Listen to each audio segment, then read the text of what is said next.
आहान, तुम्हें नहीं पता?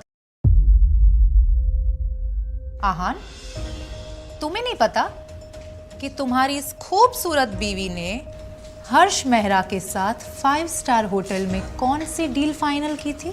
शनाया ने पैनिक करते हुए मन ही मन में कहा, ये लड़की अपना मुंह बंद क्यों नहीं रखती है? पता नहीं क्या नाप शनाप बके जा रही है। वैसे तो मैंने कुछ किया नहीं है, लेकिन अगर आहान को कोई गलतफहमी हो गई तो क्या होगा? पता नहीं ये शकुन अपनी घटिया हरकतों से कब बाज आएगी। बस कोई गड़बड़ ना हो जाए। भले ही उस वक्त शनाया का चेहरा शांत लग रहा था, लेकिन उसकी आंखों में हलचल मची हुई थी। तुम कहना क्या चाहती हो? थोड़ा साफ साफ कहो। अब शनाया नर्वस होने लगी थी। उसने आंखों में घबराहट के साथ आहान को देखा। आहान के इसी सवाल का तो शगुन को इंतजार था। आहान, जब तुम दिन भर मेहनत करके शनाया को खुश करने की कोशिश करते हो, तब तुम्हारी बीवी हर्ष मेहरा के साथ 5 स्टार होटल में मजे कर रही होती है। अब तुम अंदाजा तो लगा ही सकते हो कि दोनों के बीच क्या हुआ होगा। वो आहान की नजरों में हैरानी देखना चाहती थी, मगर आहान ने आगे जो कहा उसे सुनने के बाद वो खुद ही हैरान रह गई। तो so what? आहान, तुम्हारा दिमाग तो ठिकाने पे है? तुम जानते हो हर्ष मेहरा कौन है? हैंडसम है, रिच है, और तुम्हारी बीवी भी गुड लुकिंग है। तुम्हें क्या लगता है दोनों पूरी रात एक कमरे में थे और दोनों के बीच में कुछ भी नहीं हुआ होगा? तुम्हें लगता है कि पूरी रात दोनों ने सिर्फ एक फिल्म डिस्कस की होगी? हाँ, शनाया ने मुझे बताया था कि असल में दोनों फिल्म डिस्कस कर रहे थे। आहान, तुम्हें समझ नहीं आ रहा कि शनाया तुम्हें धोखा दे रही है? वो समझ गई कि शुरुआत से लेकर अभी तक आहान बस नाटक कर रहा था। असल में वो तो बस शगुन को चिढ़ाना चाहता था। नहीं, मुझे तो शनाया से कोई प्रॉब्लम नहीं है। शगुन की बोलती बंद हो गई, मगर ऐसे ही तो मौकों पर शौर्य अपनी कजिन का साथ देता था। प्रॉब्लम होगी भी तो तुम क्या कर लोगे? हाँ, क्या ही उखाड़ लोगे तुम? शायद तुम भूल रहे हो कि तुम एक साधारण घर जमाई हो। जो शनाया का पति कम, उसका पालतू कुत्ता ज्यादा है। शनाया ने तुम में एक परफेक्ट पैकेज ढूंढा है। तुम उसके शेफ हो, उसके ड्राइवर हो और उसके घर के काम करने वाला नौकर।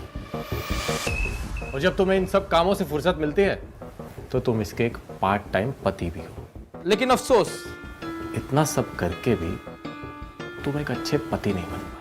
ये कहते हुए शौर्य आहान को इस तरह घूर रहा था मानो किसी कचरे के डब्बे को देख रहा हो। वैसे तो हर बार आहान शनाया के फैमिली मेंबर्स की बातें चुपचाप सुन लेता था, मगर शनाया को जो लोग अच्छे नहीं लगते थे आहान उन्हें क्यों झेलता?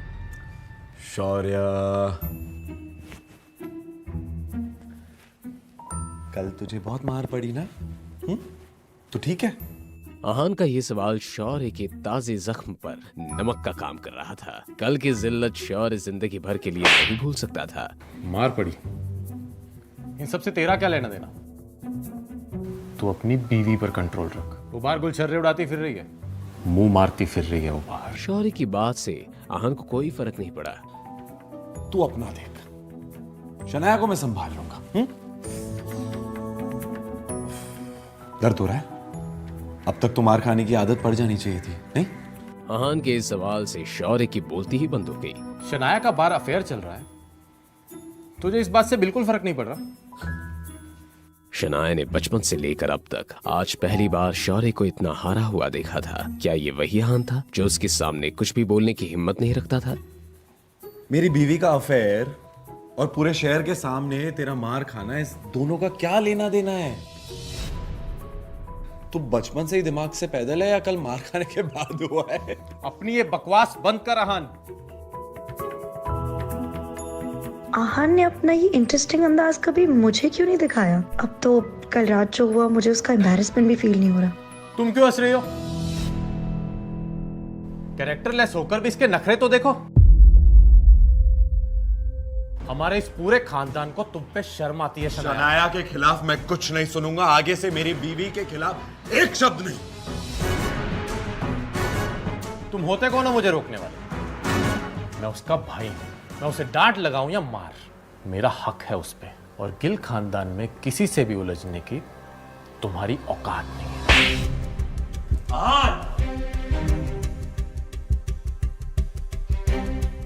तू सही कह रहा है, मैं तुझे हाथ लगाने के भी लायक नहीं हूं, लेकिन सॉरी, तू किस लायक है ये बताना मुझे ज्यादा जरूरी लगा। उन तीनों ने भी आहान का ये अंदाज पहली बार देखा था। आहान की एक बात साफ थी, कोई उसे कुछ भी कह ले, लेकिन उसकी वाइफ शनाया के अगेंस्ट कुछ कहा तो आहान माफ नहीं करने वाला। क्या तुम जानते नहीं कि मैं कौन हूं? जब दादाजी को पता चलेगा ना कि तूने मेरे साथ ऐसा किया है, तो वो तुझे माफ नहीं करेंगे।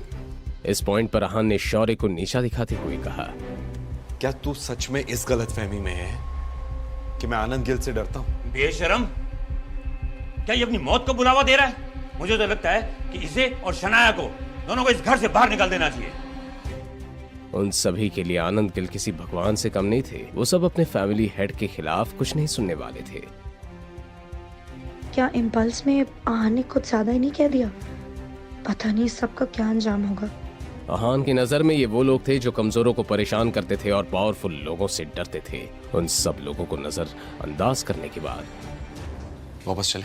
और अब जब उसका प्रोजेक्ट भी उससे छीन लिया गया था, तो वो ऑफिस में रहकर अपना मूड खराब नहीं करना चाहती थी, तो इसलिए उसने आहान की बात पर हामी भर दी। उन दोनों के जाने के बाद सभी आपस में गॉसिप करते हुए वहां से चले गए। आहान, तुम्हें तो मैं तुम्हारी असली जगह दिखा कर रहूंगा। हर थप्पड़ का बदला लूंगा मैं इन दोनों से, और ऐसा बदला लूंगा कि वो दोनों मरने के बाद भी मेरा नाम सुनकर कांपने लगे। इस बारे में सोचते हुए शौर्य की आंखों में एक अलग ही आग नजर आ रही थी। ये कोई ऐसी वैसी नहीं, बल्कि बदले की आग थी। शनाया कब से आहान से कुछ कहना चाहती थी, मगर वो कुछ कहने के लिए अपने आप को तैयार नहीं कर पा रही थी। कुछ देर की खामोशी के बाद आहान, शनाया, तुम्हें मुझ पे यकीन है?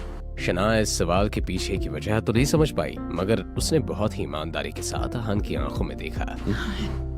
तो भरोसा करो, तुम्हारे दादाजी स्प्रिंग कॉर्पोरेशन का प्रोजेक्ट तुम्हें वापस देंगे।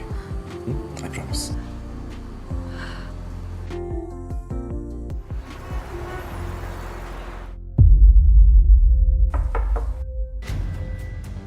अरे गिल साहब, आप आज यहाँ कैसे आना हुआ? मुझे विकी भाई से कुछ काम है, बस यूं समझ लीजिए कि एक नया मिशन है। हाँ लो।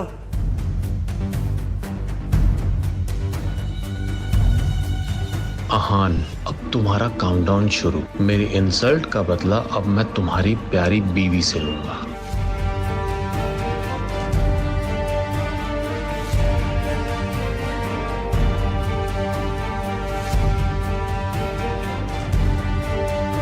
आज तो शराब पीते हुए भी उसे हर वो थप्पड़ याद आ रहा था जो उसने पिछले 48 घंटों में खाया था। क्या आहान खुद को और शनाया को इस नई मुसीबत से बचा पाएगा? जानने के लिए सुनते रहिए पॉकेट एफएम।